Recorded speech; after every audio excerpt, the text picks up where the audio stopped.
Osman, how do you think the team's reacting to what happened Saturday? Good.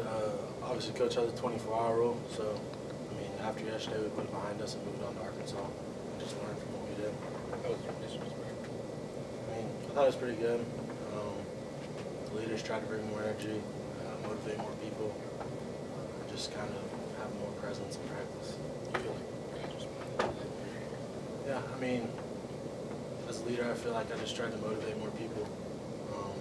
If someone wasn't doing something right, tried to approach them in a more like, I wouldn't say, I mean, more respectful manner, not just yell at them, but try to like talk them through it, be more approachable. There's something about these fourth quarters of the games you guys have lost. Is there something that changes, that's different in the last 3 losses? I mean, we just got to finish. If you watch it, we didn't finish the drives. We got down inside the 30 or 20, like 3 or 4 times, and would have a dumb penalty, holding or offside. It would pull us back, be 1st and 15, 1st and 20, and I mean, it's hard to recover from those, and that's kind of just what happened. What was the offensive line mean, like watching those penalties? I mean, it's just things you got to learn from. You have mistakes, and you just got to learn from it, and I think that's what we're trying to do. What do you think's leading to them? Is it just lack of concentration in those moments? I mean, yeah. Obviously, you got to focus when you're playing on the road, and you're sitting by a student section that's screaming. You can't hear a thing. You can't even hear the quarterback saying the cadence. So you just got to watch the ball. I mean, it's all mental, just mental focus, and we got to be more mentally prepared. Is that tough to do when in the fourth quarter when you're probably pretty exhausted? I mean, yeah. Just you got to do it though. It's what you live for. You prepare for it every day, and I mean, you're dead tired by the time you get there after running a ton of quick plays, and you just got to watch the ball and get off on the ball. Are you guys trying to sort of help Brad this week? I pretty much told him he's got to be up here every living second of the day. If he's not up here, he needs to be. I know he's been up here with Coach Cristobal a lot, just trying to catch up because we kind of have to. He has to. He has to come in there and can't compete. His little head bob's got to be the same as Ryan's.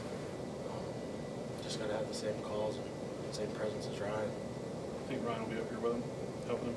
He already has. I mean, Ryan's up here doing treatment anyway, so Bradley's up here with him or Cristobal or one of the other guys just watching film all the time. Anything else? What do you think Leon is doing? He's made some penalties. In those moments, how does he respond? I mean, what are you guys saying to him? Would you pick him up? I mean, yeah, it's the only thing you can do. You can't be negative in those situations. He's a good player. I mean, he's just got to be more mentally prepared. I've tried talking to him. You just can't be doing silly things like that. Got to get it fixed. How's it having him and Alphonse? I know Alphonse came back for a couple series there at the end. What's that like, swapping those guys out? I mean, it's a little different. I mean, everyone plays different. I mean, 2 different guys. You just kind of got to get used to it.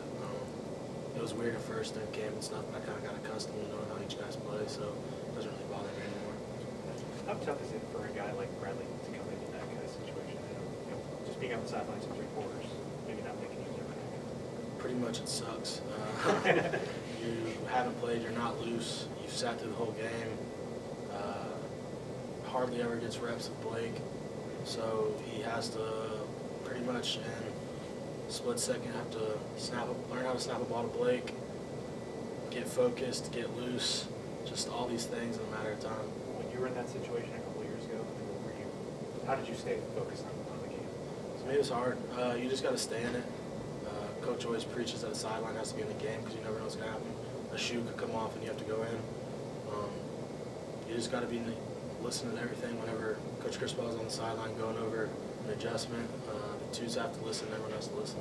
So you just got to stay in the game. What about 2 of the other guys, Josh Casher and also J.C. Hudson? I mean, those guys were probably play away from the play as well. What do you say to that? Yeah, I mean, the same thing I told Bradley that, hey, both those guys have to be up here every second too. All 3 of them pretty much have to live here. Bradley could go in the first game and a shoe come off. We're going to have someone go in. So, I mean, they have to know exactly what to do too. What do you expect to see this week? You know, does Arkansas look better, and how do they look better from America? Yeah, one of the most improved teams. in the SEC, I would say. From my perspective, they have a very good D-line. I think a first-team All-SEC guy and Trey Flowers on the end, and then Darius Phelan and those guys. Really good, really quick, powerful. It's going to be a good game. Even when they haven't been successful, this has been a pretty physical game, hasn't it? Yeah, I mean, every game in the SEC is physical.